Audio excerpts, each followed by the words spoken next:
O 10 por 1 dessa semana é com o médico cardiologista Dr. Giovanni Almeida Dias e é uma parceria com o jornal 7 Dias. Nós convidamos o Dr. Giovanni, que é especialista em suporte avançado de vidas e serviços de urgência, para nos esclarecer sobre uma das principais causas de óbitos dos nossos tempos, a parada cardíaca. Mais que isso, além de explicar as causas, riscos e sintomas, ele nos ensina como diagnosticar e proceder nas hipóteses da existência do problema e alerta da importância para a vítima do socorro imediato. Através de uma metodologia simples, é demonstrado de forma clara e compreensível a técnica dos primeiros socorros, direcionadas a nós, pessoas comuns, e que, se bem usadas, podem salvar vidas, inclusive daqueles a quem amamos. Tudo isso em 10 minutos e nem um segundo a mais. Doutor Giovanni, paradas cardíacas, quais são as causas? Bom, Juninho, as causas de parada cardíaca, as principais são as doenças cardiovasculares. Como a gente havia mencionado, o infarto agudo do miocárdio é a principal causa de parada cardiorrespiratória na população geral. Existem também outras causas, né, que eu havia te falado, hipoglicemia, hipotermia, trombose pulmonar, distúrbios de sódio e de potássio e as causas traumáticas, né, mas a principal causa é o infarto agudo do miocárdio. Fora a morte, quais são os riscos de uma parada cardíaca? O paciente pode, na verdade, quando ele fica sem a força de contração do coração, o débito cardíaco que a gente fala, ele fica sem fluxo sanguíneo no corpo inteiro, principalmente nos órgãos-alvo que a gente fala, cérebro, rins, pulmão, né? No próprio coração. Então ele pode ter deterioração dos sistemas, principalmente o sistema neurológico, e vir a ter sequelas definitivas depois de uma parada cardiorrespiratória, se ele vier a sobreviver. Como uma pessoa comum pode diagnosticar uma vítima de parada cardíaca? Bom, como eu havia te falado, a identificação precoce de uma parada cardiorrespiratória é o fator mais importante na sobrevida do doente, porque a cada 10 minutos, a cada 1 minuto de parada cardiorrespiratória, o paciente perde 10% de chance de sobrevida. Então, 5 minutos, 50% de chance. Então, identificar, chamar o doente, verificar se ele tem respiração espontânea e imediatamente, junto com a respiração, checar se ele tem pulso central e fazer a verificação do pulso. Automaticamente, verificando o pulso, o paciente está em parada cardiorrespiratória, em PCR, fazer o chamado do serviço de emergência e pedir para trazer o desfibrilador externo automático, tá? O DEA. No momento que constatou uma parada cardíaca, qual deve ser o procedimento do socorrista? Procedimento do socorrista, já que chamou o atendimento de emergência, né, que é o 192, imediatamente começar as compressões torácicas na localização do externo, com o braço bem esticado, colocar o peso do corpo sobre o braço para não fazer tanto esforço, no nível de compressões de 100 compressões a cada minuto, 100 a 120 que fala a American Heart Association. Observar se o tórax está abaixando pelo menos 5 centímetros e a expansão do tórax adequada.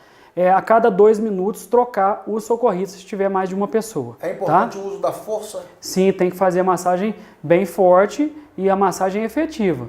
Igual eu te falei, às vezes a gente fica com um pouco de receio de machucar a vítima e faz uma massagem muito fraca, que não baixa mais 5 centímetros o tórax, ou muito lenta. Isso não é massagem cardíaca efetiva, não adianta muito. Respiração boca a boca é imprescindível? Respiração boca a boca para a população leiga não é recomendada. Inclusive, a respiração boca a boca pode atrapalhar o atendimento, porque pode insuflar, na verdade, o estômago e aí a paciente vinha a vomitar. E, na verdade, os protocolos agora falam que, os protocolos de 2015 que mudou da American Heart, fala que, na verdade, a circulação é mais importante. Então, a gente tem que fazer a massagem cardíaca, deixar a respiração ou a via aérea avançada para depois que chegarem os socorristas treinados para poder fazer o atendimento. Entendeu? Existem sintomas padrão, como, por exemplo, dores, enjoos? Quais são os sintomas? Na verdade, a grande maioria das vezes, a pessoa pode ter, o primeiro sintoma da pessoa pode ser uma parada cardiorrespiratória, né? Mas a gente vê na população, igual eu havia comentado com você, a população que é alto risco para doença cardiovascular, é a pessoa que já teve um evento, já teve um infarto, ela pode sentir sintomas precedentes à parada cardiorrespiratória, que é a dor do infarto, a dor no peito, mal-estar, tontura, que pode, às vezes, anteceder o infarto. Mas a primeira manifestação pode ser a parada cardiorrespiratória. O infarto pode acontecer sem dor? Pode acontecer sem dor, às vezes o paciente tem falta de ar, né, que é a dispneia, o paciente tem, de repente, ele tem uma parada cardiorrespiratória que ele entrou em arritmia e nem percebeu, porque pode ser instantâneo. Então, o infarto pode vir, às vezes, com uma manifestação de baixo débito cerebral, a pessoa desmaiar porque o coração não está bombeando sangue. Então, tem outras apresentações do infarto, sim, não é somente a dor, principalmente nos pacientes de alto risco, os diabéticos e as mulheres que podem infartar sem dor também. Cuidados prévios. Os cuidados prévios no que diz respeito às doenças cardiovasculares são principalmente o controle dos fatores de risco, né? Controle do sedentarismo, do estresse, cessação do tabagismo, o controle da hipertensão arterial, da glicose, né, que é o diabetes, controle de colesterol triglicerídeo alto, e isso tudo em conjunto vai fazer você prevenir um infarto futuro. Exercícios físicos exagerados. Exercício físico exagerado, a gente sempre não recomenda o exercício exagerado. O médico ou profissional de educação física sempre vai recomendar o exercício físico, que ele é sempre benéfico ao coração e aos outros órgãos. De maneira geral, o exercício físico é muito recomendado para prevenção de diabetes, controle de pressão arterial, controle de obesidade e outros fatores. Mas o exercício físico exagerado, ele vai agredir a musculatura, as articulações, a capacidade renal e a capacidade cardíaca também, com aparecimento de hipertensão arterial ou de arritmias cardíacas e outras doenças que podem surgir com o exercício físico excessivo. Consumo de bebida alcoólica. Consumo de bebida alcoólica, na verdade, a gente fala que o consumo regular de bebida alcoólica é prejudicial. A pessoa que bebe mais de 30 gramas para a mulher, 30 gramas por decilitro de álcool, 35 gramas para homem, está sendo prejudicial. O que é isso? É uma lata de cerveja, uma dose de uísque, uma dose de cachaça, uma dose de vinho. Até isso não é prejudicial. Acima disso é prejudicial à saúde. Não cumulativos. Às vezes junta e não pode gastar uma vez só. Exatamente. Não tem nada de ficar, eu bebo só final de semana, eu bebo demais. Está levando prejuízo para a saúde. Para o fígado, para o estômago, para o intestino, até mesmo para o coração. Tem uma doença que chama miocardiopatia dilatada alcoólica, que é uma doença cardíaca provocada por excesso de álcool. Sono. O sono, a privação do sono aumenta os riscos cardiovasculares, a gente sabe que a pessoa pode desenvolver hipertensão arterial, aumenta a chance de eventos futuros, inclusive infarto agudo do miocárdio. Então o sono é importantíssimo na vida da pessoa. Estresse ou amolações? O estresse, a ansiedade, isso libera mediadores inflamatórios, radicais livres no organismo, vai liberar adrenalina em excesso. Essa adrenalina em excesso faz o coração acelerar, faz a pessoa ter atividade inflamatória dentro dos vasos sanguíneos, pode causar inclusive infarto e AVC, o estresse excessivo. Entendeu? Hipertensão. Hipertensão é a pressão alta dentro dos vasos sanguíneos, é um dos maiores fatores de risco para a doença cardiovascular. Não só o infarto agudo do miocárdio, como também o AVC, doença renal. Então, o controle da hipertensão arterial, a população brasileira, 35% da população é hipertensa. E só 8% que faz tratamento, porque as pessoas não sentem nada com pressão alta. Então deve fazer consulta de rotina com o seu médico para poder fazer o seu diagnóstico da pressão arterial. Tratamentos pós doenças cardíacas.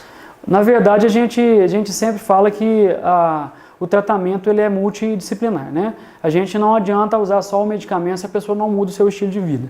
Então aquele negócio, você não está fazendo exercício físico, você está se alimentando mal, comendo muita coisa gordurosa, comendo carnes gordas, frituras, tem que mudar a alimentação, preferir alimentos mais saudáveis, verduras, frutas, legumes, fazer atividade física regular, pelo menos 3 vezes a semana, durante 30 minutos, controlar o estresse, controlar a ansiedade e tomar as medicações necessárias que foram prescritas pelos médicos. Precedentes familiares.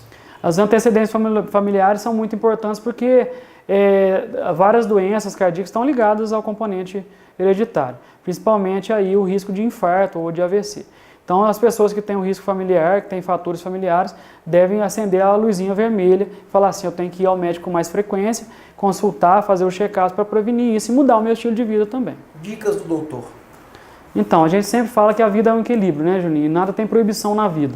Mas a gente não tem proibição. Às vezes você vai num churrasco no final de semana, você pode comer uma carninha, não tem problema, uma carninha mais gorda até, você não vai fazer aquilo todo dia. Você tem que ter no dia a dia uma alimentação saudável. Você vai comer carnes magras, evitar frituras, evitar produtos industrializados, embutidos, comer mais verduras, frutas e legumes, carnes magras, fazer atividade física diariamente, de preferência atividade física no mínimo 30 minutos, controlar o peso, controlar os outros fatores de risco. Cigarro, nem pensar, que é um dos maiores fatores de risco. Obesidade está ligada a doenças cardiovasculares, então a pessoa que está acima do peso tem que tentar emagrecer e controlar, igual eu te falei, o estresse e a ansiedade. Tem diferença de cuidados para homem e para mulher? Sim, porque na verdade a mulher ela tem a proteção até a menopausa dos hormônios femininos, que a gente inclusive sabe que até a menopausa elas têm menos doenças cardiovasculares do que os homens. Então os homens têm mais doenças vasculares, até o homem não tem a questão hormonal de proteção, a mulher tem. Só que a mulher também procura muito mais o médico do que o homem. Então, na verdade, as pessoas falam que as mulheres ficam mais doentes. Não é isso, na verdade, que elas procuram muito mais os médicos, entendeu? E idade para se prevenir? Na verdade, depende muito dos fatores de risco. A pessoa, igual eu te falei da outra vez, se ela tem pai e mãe com doença cardíaca, não precisa ficar esperando até os 40 para ir ao cardiologista. Pode ir com 30, uma vez ao ano, vai depois dos 30. Se não tem fator de risco nenhum, depois dos 35, 40, uma vez ao ano ao cardiologista para fazer o teste ergométrico, um ecocardiograma, fazer um exame mais detalhado, pelo menos uma vez ao ano, quem tem fatores de risco. Obrigado. Um abraço.